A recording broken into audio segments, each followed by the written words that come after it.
watching Mommy Did You Know.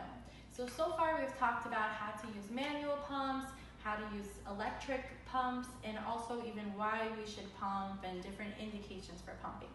Now we're going to talk about something equally as important, and that's how to clean your pump.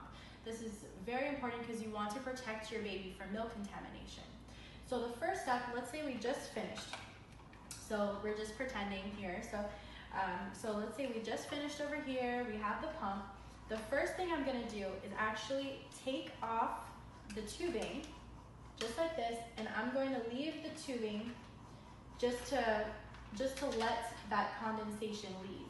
What happens is sometimes condensation is inside the tubing, and the way you're gonna get it out is by letting it run for about 2 minutes just to get all that condensation out of the tubing.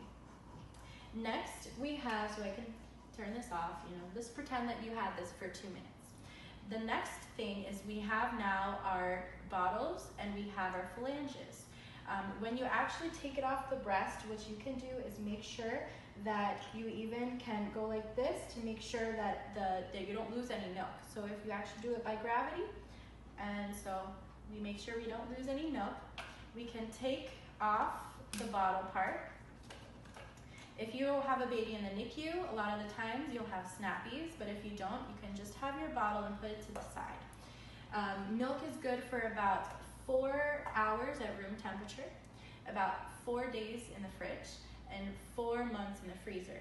Technically they're ranges, but it's easy to remember. And I do have an article about milk storage and preparation.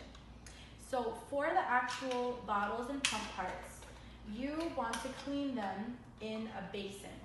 You do not want to clean them in the sink.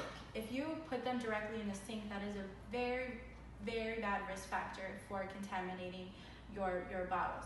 So what you want to do is have it inside a basin just like this, or whatever bowl, whatever you use that is clean. All right, and definitely not in your dirty sink. You can use whatever baby soap, or sometimes they have baby bottle soaps, and they have those brushes as well, and those are really nice. When you are cleaning your supplies, you want to take away all the parts and separate them.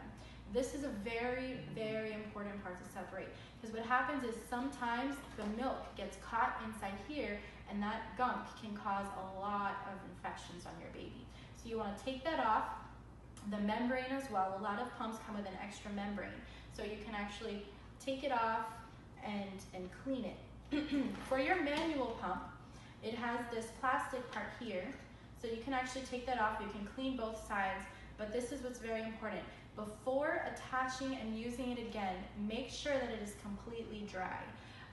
Not only will, if it's wet, will it trap contaminants, but also if it is wet, it will not suction very well. So you'll notice that you'll be suctioning, and it's losing the suction that it once had. That's because this needs to be completely dry. You can even take out this part as well. All of these parts you can actually take out, clean, and the more you clean these parts, the better. So we have over here all of our pump parts, we have our membranes, and then you always can get extra membranes, and you can get extra tubing. Thank you very much for watching, and I hope you have a wonderful day.